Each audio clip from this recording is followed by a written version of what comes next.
আমার নাম রাহুল ভাটিয়া, আমি পেশায় একজন ইঞ্জিনিয়ার।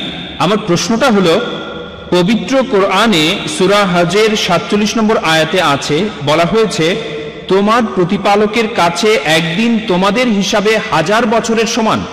এছাড়াও সূরা সাজদার 5 নম্বর আয়াতে আছে তোমাদের প্রতিপালকের একদিনের পরিমাপ হবে তোমাদের হিসাবে 1000 বছরের সমান। এরপর সূরা মারিজের 4 নম্বর আয়াতে বলা হয়েছে ফেরেশতা এবং রূহ আল্লাহর দিকে ঊর্ধ্বগামী হয় এমন একদিনে যার পরিমাণ পার্থিব 50,000 বছর। তাহলে একদিন সমান কত হবে, 1000 বছর না 50,000 বছর আল্লাহ তাআলার কাছে? আপনার নাম রাহুল, তাই না? জি। আপনি তো গতকাল সৃষ্টির 6 দিন নিয়ে আমাকে প্রশ্ন করেছিলেন। মাশাআল্লাহ, আপনাকে ভালোবাসি। আমিও আপনাকে ভালোবাসি। এখন আপনাকে বলি, ইন্টারনেটে দেখবেন এগুলো খুবই কমন প্রশ্ন। আপনাকে এগুলো জানার জন্য বিশেষজ্ঞ হতে হবে না, আপনি ইন্টারনেটে চলে যান, ইসলাম বিরোধী সাইটগুলোতে এরকম অনেক কিছুই পাবেন। আমি শিওর যে ভাই রাহুল, আপনি বোধহয় পুরো কোরআন পড়েননি। পুরোটা পড়িনি। আমিও জানি। এটা ছাড়াও আমার আরো প্রশ্ন আছে। সরি, আমি আরো কিছু প্রশ্ন করতে চাই, তবে আগে এটার উত্তরটা জানতে চাই। তাহলে দেখছেন, আপনি যদি সত্যটা জানতে চান, প্রথমে আপনাকে আসল উৎসটা পড়ে দেখতে হবে। যদি খ্রিস্টান ধর্মকে জানতে চাই আর খ্রিস্টান বিরোধী বইগুলো পড়ি, তাহলে আমি এক পেশে হয়ে যাব। তাই আমি আপনাকে অনুরোধ করছি, প্রথমে ভালো সাইটগুলো দেখেন, পবিত্র কোরআন পড়েন, তারপর 2টো না 200টা প্রশ্ন করেন আমাকে, ইনশাআল্লাহ আমি উত্তর দেব। অবশ্যই উত্তর দেব।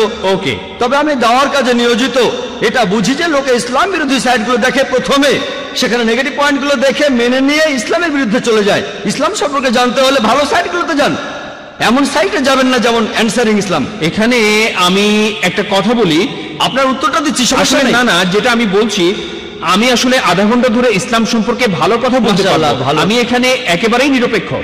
আমি উত্তরটা দিচ্ছি, এটা নতুন প্রশ্ন না, এটা নতুন না। এই প্রশ্নের উত্তর অনেক আগে দিয়েছি আমি সবকিছু রেফারেন্স দিতে পারি। মাশাআল্লাহ ভাই, আপনি প্রশ্ন করলেন যে কোরআনে 2টো জায়গায় আল্লাহ বলেছেন একদিনের সমান হলো 1000 বছর। আরেক জায়গায় সূরা মারিজের 4 নম্বর আয়াতে উল্লেখ করা হয়েছে আল্লাহ তাআলার একদিনের সময়কাল হলো 50,000 বছর। এটা কি পরস্পর বিরোধী নয়? এক জায়গায় বলা হচ্ছে 1000 বছর, আর এক জায়গায় বলা হচ্ছে 50,000 বছর। আরবি ভাষায় এই শব্দটা হলো ইয়ম। এই শব্দটা হলো ইয়ম। ইয়ম। এখন ইয়ম এর 2টো অর্থ আছে। একটা অর্থ হলো দিন, দিন দিন 24 ঘন্টা একদিন।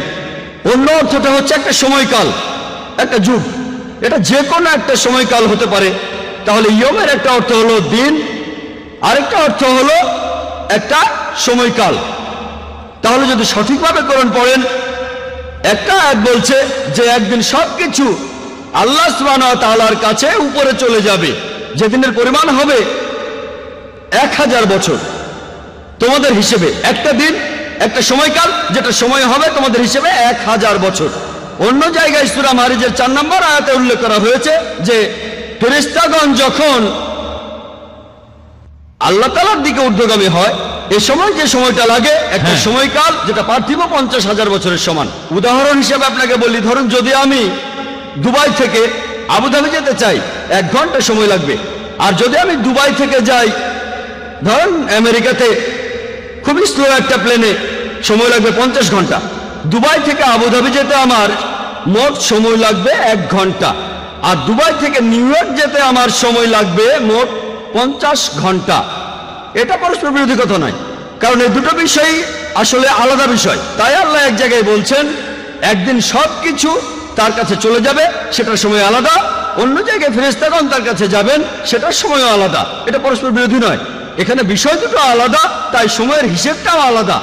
যদি অনুবাদ করেন দিন, 24 ঘন্টার দিন, তাহলে পরস্পর বিরোধী হবে। যদি অনুবাদ করেন এটা একটা সময়কাল, যেমন আল্লাহ বলেছেন তিনি এই বিশ্বজগৎ সৃষ্টি করেছেন মোট 6 দিনে, 6টি আয়ামে, এটা আসলে 24 ঘন্টার দিন নয়, তাহলে পরস্পর বিরোধী হবে। এই 6টা সময়কাল, 6টা যুগ, বিজ্ঞানীদেরও এ ব্যাপারে কোনো আপত্তি নেই। তাহলে এখানেও ইয়ামের অর্থ একটা সময়কাল। এই উত্তরগুলোর জন্য আমাদের ওয়েবসাইটে যেতে পারেন, irf.net, www.irf.net। ইনশাআল্লাহ বেশিরভাগ প্রশ্নের উত্তর সেখানে পাবেন। আশা করি উত্তরটা পেয়েছেন। স্যার, এখানে তাহলে 2টা হলো আলাদা জিনিস। হ্যাঁ, ঠিক, এক্সেলেন্ট। আচ্ছা, আর আর এই যে শব্দটা আপনি বললেন, শব্দ দুইটা আলাদা, একটা হলো দিন ইয়ম আর শব্দটার অন্যটা দুটো হলো অর্থ আছে। একটা অর্থ হচ্ছে 24 ঘন্টার দিন, অন্যটা হলো যুগ, সময়কাল। আর এই দুইটা জায়গাতেই ইয়ম শব্দটা বলা হয়েছে, একই শব্দ আছে। একই শব্দ হ্যাঁ। দিয়ে বোঝানো হচ্ছে একটা দিন বা যে তিনটে আয়াত বলেছেন সবগুলোতে, সূরা হাজে আছে, সূরা মারিজে আছে, এছাড়াও যেখানে বলা আছে যে আল্লাহ পৃথিবী আর আকাশমণ্ডলী সৃষ্টি করেছেন 6 দিনে, এখানেও ইয়াম শব্দটাই। এর বহুবচন হচ্ছে আইয়াম। একই শব্দ সূরা ফুসিলাতে, আপনি হয়তো রেফারেন্সটা ভুলে গেছেন, 9 থেকে 12 নম্বর আয়াত, এখানেও আইয়াম শব্দটাই আছে। ওকে, তাহলে এই শব্দটা দিয়ে বোঝায় একদিন অথবা তবে হতে পারে এখানে একটা অর্থটা হচ্ছে সময়কাল। একটা সময়কাল, একটা যুগ। আচ্ছা, আর এই